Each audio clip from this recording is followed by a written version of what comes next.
What is up, everybody? Skratch coming up with another Raid Shadow Legends video. Welcome to the channel, everyone. In today's video, we're gonna focus on Hydra. This is going to be a guide for every single player. I'm not gonna take the spoon and feed you. I'm actually gonna give you the recipe on how you can succeed on this boss. So I'm not gonna show you 6 champions and be like, use this, because most probably you're not gonna have half of those champions, and that will make the guide irrelevant. It won't really help you to see kind of like the key, right? So that's what we're gonna focus in today's video. I've made a similar video, I think like ages ago when Hydra got released. Since then, quite a few things changed. I feel like it's definitely the right moment to do an updated guide. A lot of you guys started the game recently probably, and you want to be up to date, right? 2022 is almost done, guys. We have a few days left from it, so we're gonna name this a guide for 2023. Before we move over to all that, if you guys enjoy the content, I would greatly appreciate it if you smash that like, subscribe to the channel. It actually helps me a lot. And yeah, I'm doing daily guides, all sort of clan boss guides, champion spotlights, pretty much everything that allows people to learn new things about the game and make the progression easier, faster, you know. One thing that everybody needs to understand is why you want to focus Hydra as soon as possible. As soon as you unlock it and as soon as you have the champions available, you want to start doing Hydra, for the simple fact that the rewards that you're getting out of here are actually top notch. So let me just put it like that. You are getting some of the best gear sets in the entire game, and it's not only for PvP. You're getting the protection set, you're getting the stone skin set, which both of them are huge, are the only sets in the game that give you a bonus stat for even one piece used on your champion. On top of it, you're getting a lot of clan gold. With clan gold, you can purchase shards, you can purchase books, you can purchase champions, legendary champions, you can purchase skins, you can purchase so many different things. Many other gear sets as well, counter-attack accessories that can only come from the clan shop, etc. So this is the clan gold right here. On top of it, you are getting fragments for one of the best champions in the entire game. Once you're gonna collect 100 champion fragments for Mitrala, you're gonna be able to summon her for free without using shards, and she's one of the best champions in the game. Then, this is the best source for you guys to get weekly soul stones. These are actually giving you the essence, the currency that you need to awaken champions. Pretty much like shards, you're summoning an RNG on a RNG. Now, yeah, you are doing the Iron Twins Fortress. If you're not spending gems every single day, you're only getting approximately enough currency to purchase 1 soul stone a day if you're not spending gems to do double the keys. And this makes Hydra the best source of soul stones in the entire game. These are all the reasons why you want to do Hydra. Now, when this content got released, it was much harder. A lot of people were very pissed off at doing the content, because even though it's a boss fight, it's not a regular boss fight, okay? So you're actually fighting 4 bosses at the same time. You have the option to bring in 6 champions instead of 5, but it's a bit more complicated. And once you kill one of these heads, another one spawns. And at the moment, there are 6 in total, okay? They're gonna add 2 more, making it 8 Hydra heads in total, which will definitely be more challenging as well. Probably it's gonna happen in the next 6+ months, I would say, or they're gonna bring the heads one by one. Each one of these heads kind of like challenges you in a different way. Each one of these heads requires you to have a different sort of weapon in order to win against it, you know. There are particular buffs, particular debuffs that are very important when we are talking about Hydra, which will definitely make your life much easier. So at the moment, we have rotation number 2. There are 6 rotations in total at the moment. I'm pretty sure we're gonna get more once the new heads are getting introduced. And mainly what you need to do every now and then, you're gonna have to slightly adjust your team by swapping around most probably 1 or 2 champions. Mainly it's just 1, you know. You don't really have to stress about most of the champions all the time. So once you build a team, it's not like you're gonna have to wipe the entire team and bring a new one for the next rotation. It's just kind of like swapping a couple of puzzle pieces, you know, in order to complete it. This is rotation number 2, how I mentioned. And what changes when the rotation changes as well is not that only that we have different heads, they are different affinity as well. So that's another thing to keep in mind. That's kind of like why you wanna change some of the champions every now and then. We have a lot of good champions for Hydra clan boss at the moment. They've definitely introduced a lot since the Hydra got released, because at the very beginning, Duchess, Chris were the must-have champions in order to one key Nightmare or stuff like that. Things changed a lot. So if we're paying attention right now, we have 4 difficulties. These are gonna get updated in the future as well. We have normal, hard, brutal, nightmare. If you are planning to use enemy max HP, they are very good against brutal and nightmare, where the max HP on the heads is higher. If you're planning to do only normal and hard for the near future, you might want to prioritize raw DPS champions. So right here we have Tranda, we have Cupidus, we have more Trandas, we have Val the Destroyer, we have Mashald. We have a lot of different champions that won't be used on higher difficulties. Like you see on Brutal, everything kind of changes, and enemy max HP and Geomancers are kind of like running the show, and will be like this on Brutal and Nightmare. Now, before we move over to talk about the key debuffs, key champions, key things that you kind of need to have, the first few things I'm prioritizing when I'm building my team, guys, is picking the lead as well. Either I'm going to go with the speed lead, either I'm going to go with resistance if I need extra resistance, or if I'm using a Shamael, for example, in the team, I'm going to put a DPS at the front. So I'm rotating that champion over and over again, overlapping the Hydra heads. So like this, I'm going to get to keep the HP burn pretty much on 3 out of the 4 heads every single time. Now, one thing that I do want to mention, there are a lot of OP champions. Hydra has a lot of different mechanics. Each one of the head does different things. The one thing that is the most important is dealing with the Head of Torment. Now, the Head of Torment will land through fear on your champions, and you won't be able to resist it or block it. So immunity is not going to help you.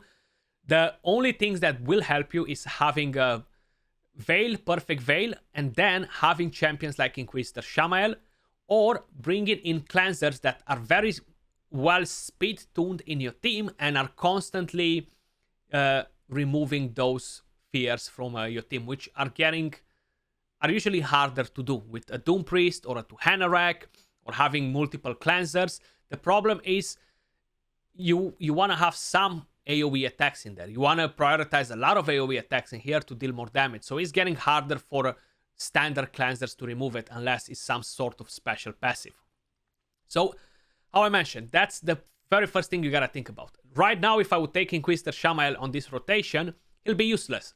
If the Head of Torment never drops out, he'll be useless because he's just gonna hold my team back. I'm gonna lose probably 5 million damage easily just because I have Inquisitor Shamael in there instead of a different damage dealer.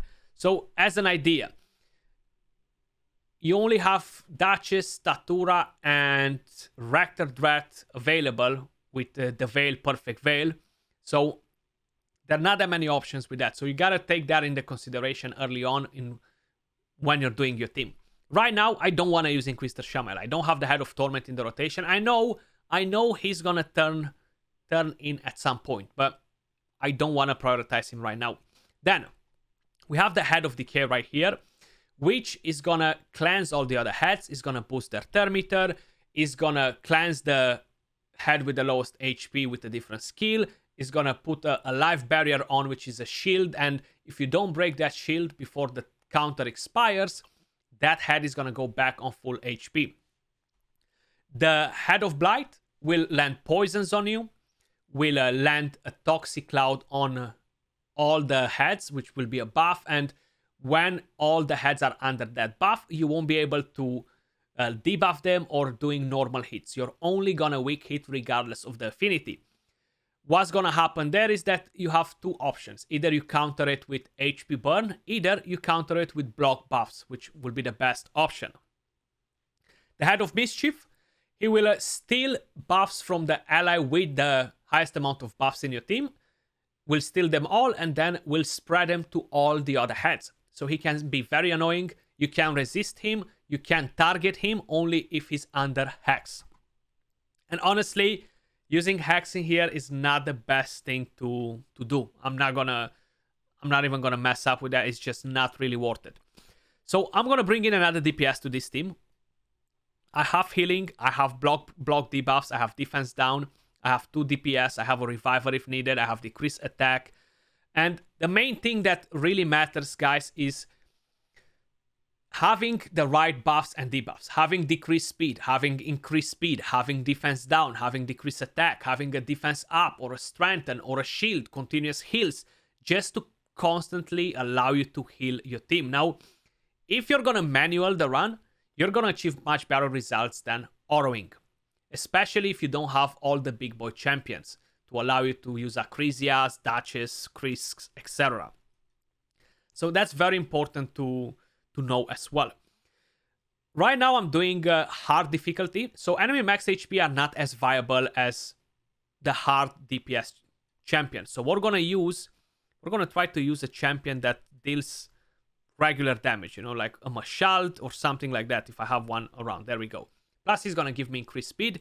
So I kind of like tick every box except decrease speed. I can't really have everything without using all the big boy champions. I'm gonna try to use some champions that are not the most powerful champions in the game, you know.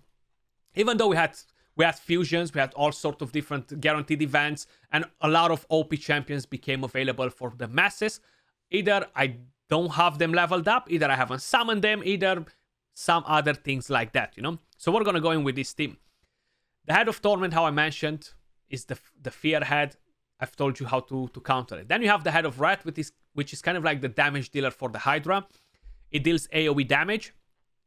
It buffs increased attack on himself. It lands provoke on your team, and he has a counter. So when that counter reaches 15, he's gonna unleash a secret skill where he's gonna buff with reflect damage and immunity, and he's gonna deal tons of damage on you basically. So you gotta have decreased attack, block debuffs on that head to make sure he's not constantly buffing. So let's crack on it. The sets. Very important to have good sets on your champions. I'm using Relentless. Relentless and Reflex being the best 2 sets that you're gonna have available for Hydra, just for the simple fact that will allow you to use specific skills more often. So I'm gonna try to provoke the Head of Decay right here. We didn't land the provoke. If we're not landing the provoke, he's actually gonna get to cleanse. So I'm not gonna use the A3 with Geomancer. I'm actually gonna go with the A1. We landed the provoke, so now the Head of Blight will take its turn, and he's gonna put a Poison Cloud. But I have block debuffs on everybody except the head, so it's not really gonna do much, okay? And considering that I'm using Geomancer, I wanna have a lot of AoE attacks from the head, so this is an AoE one. The Head of Suffering is an AoE one. Plus, the Head of Suffering, I don't think I really covered it before, places ally protection on the other heads, places reflect damage on himself. He brings in a lot of damage reduction from AoE attacks. He lands Weaken on your team, and a Pain Link debuff, kind of like putting it on one of your allies and sharing the damage that he's receiving to your ally, and stuff like that, you know. So it's a bit more complicated. Let's crack on it and do some damage. But you see, Poison Cloud on the Head of Mischief is going to be controlled here by my Ugo, because I have enough resistance on Ugo, and I have Ultimate Dead Knight as well, which will help me with that. He has the passive 50% chance on bosses to redirect the damage and the entire hit from an enemy to him, you know. We're going to try to provoke again. We missed the provoke. I think I'm going to try to provoke again, but I'm still not going to use that with Geomancer. I'm supposed to use it before. So we landed the provoke, luckily. You see, extra turn. He tried to buff. He couldn't because block debuffs were there, which are playing such an important role. Right now, I'm only going to weak hit against this head because of the Toxic Cloud, you know. So whenever that buff is on the entire team, the protected one, it can be pretty annoying. You see, resisted. Let's land on, more defense down, more block debuffs. These are kind of like the essential buffs, debuffs that you guys need on Hydra in order to succeed, you know. If you have that on, you shouldn't really stress too much about it. Now I'm always prioritizing to kill the Head of Mischief at and the Head of Decay first, because they're the most annoying one. That one's stealing your buffs, putting you in an awkward situations. This one cleansing the debuffs from the enemies, giving them turn meter, healing them. Is definitely not a lot of fun, you see. We're gonna try to provoke it again. We landed a provoke, luckily. And slowly we're gonna go on in and just deal our damage. Now, if the Head of Torment would be here, I would definitely need something to help me out to deal with the fears, the true fears. Ugo would just not be enough with one cleanse, because it's only one cleanse here, you know, and that's just not gonna cut it off. So I need something a bit more serious. I have attack down from there.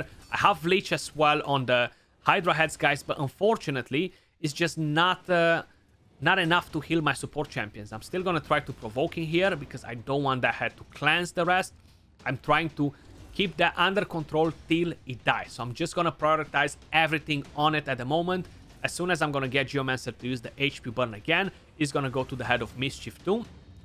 Now, whenever you're killing each one of the heads, something will happen in here, you know, like either the Head of Mischief will decrease the turn meter of the heads, the other one will place a shield on you, the other one is gonna give a bit of healing back, the other one is gonna remove the toxic cloud. So there are gonna be small benefits for killing each one of the heads. One thing that I haven't mentioned at the beginning of the round is that when you start the fight, the champion with the highest crit damage is gonna have a counter to get devoured by one of the heads.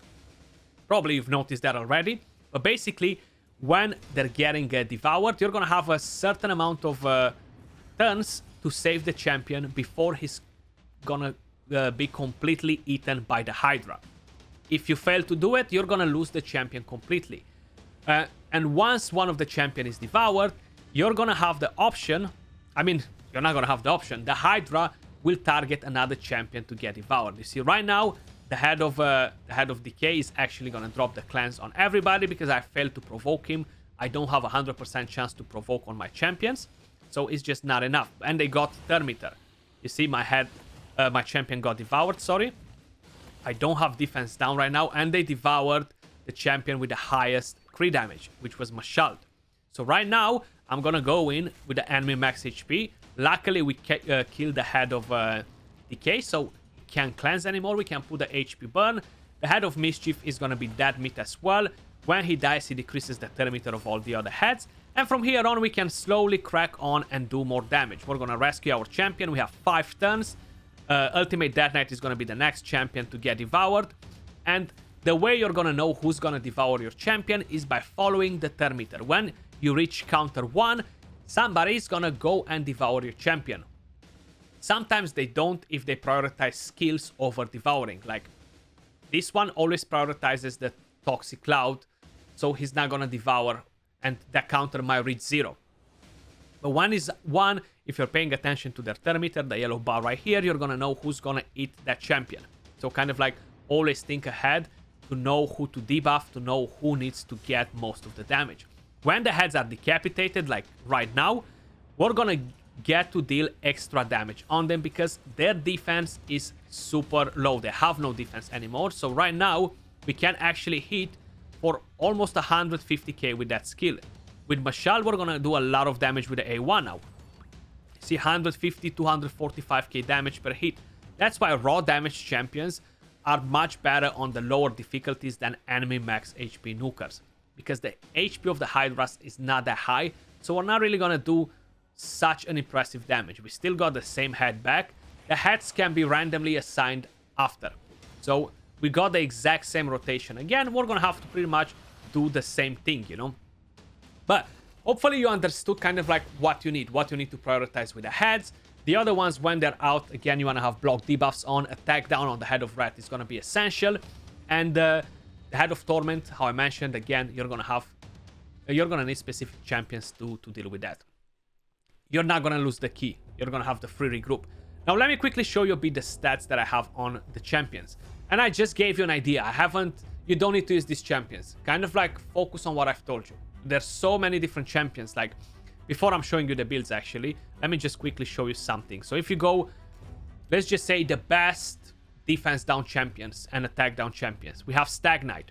Defense down, decrease attack, AoE, and he has decreased speed on a single target. Then we have Lydia. Defense down weaken, champion from the faction wars. Very, very nice. Plus, she's giving you strength and an increased speed. You have block buffs on a single hit.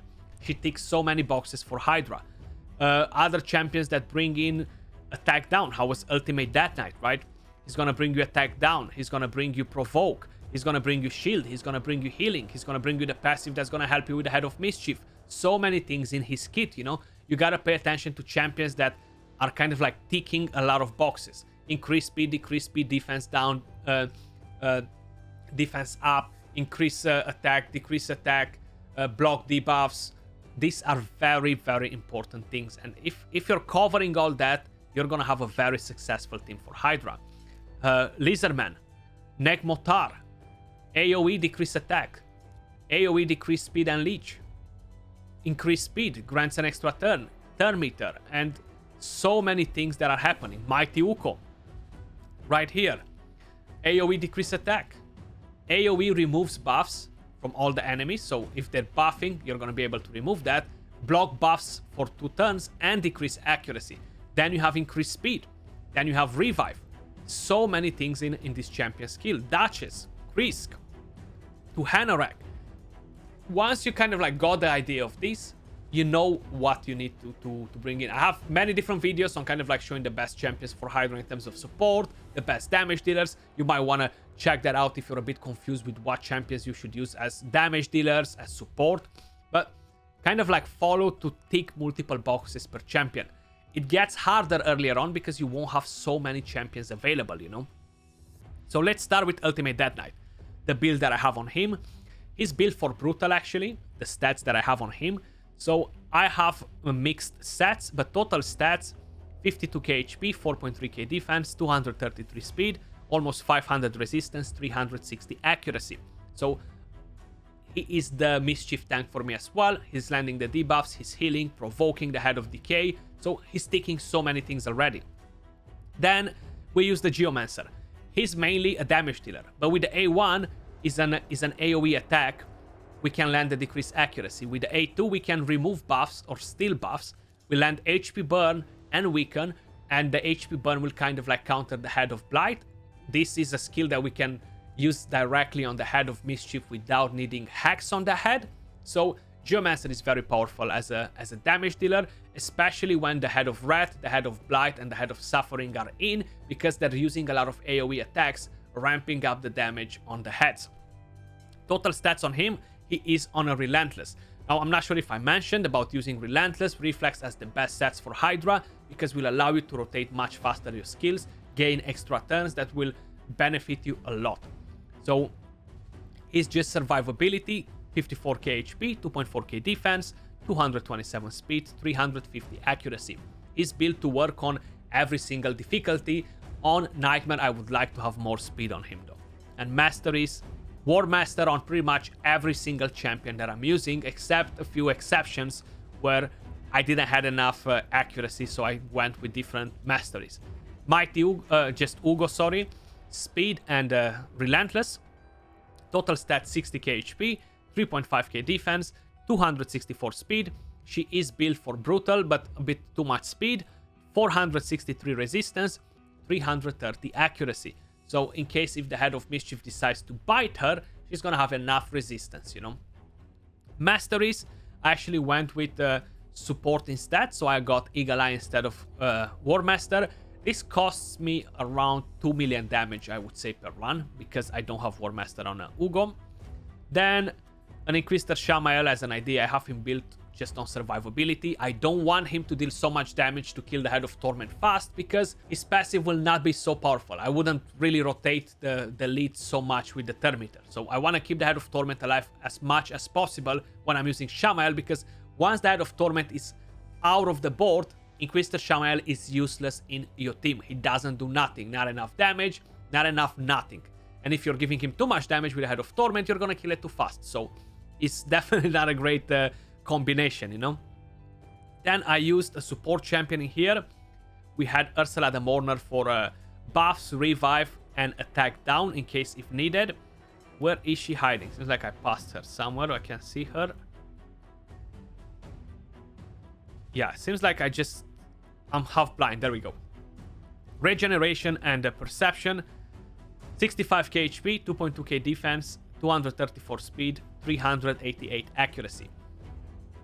And masteries, I have timely intervention instead because I'm using her in different content too, not only Hydra. And yeah, decrease attack, increase attack, revives, increase defense, strength. And you want to have some buffs on your team. If not, you're going to get hammered. They're going to do too much damage and you're constantly going to have to revive and heal, you know, so it's very important. And I use the husk, right? And I think was one of these. Relentless, crit damage, and accuracy. So you focus speed, crit rate, crit damage, accuracy. You don't need to have so much crit damage on him, but it's very important to kind of like get him with the right stats, especially for the higher difficulties. And these are kind of like the masteries. I think I use Mashal. Is just on Savage with some accuracy, and pretty much that's everything. Now you can use multiple DPS champions. The thing is, follow what I've told you, follow the stats, the key debuffs, the key buffs. That's what's gonna help you to succeed. Not handpicking the exact same champions that I use, because you might not have the right builds for it. Some other things might not work in the same way for yours, for your team. So kind of like keep an eye on what I've told you. That was all for this video. Hopefully it helped you guys out to understand Hydra a bit better. If you have any other questions, let me know in the comments down below. Appreciate all of you guys watching. Much love, and I'll catch you all soon in the next video. Peace.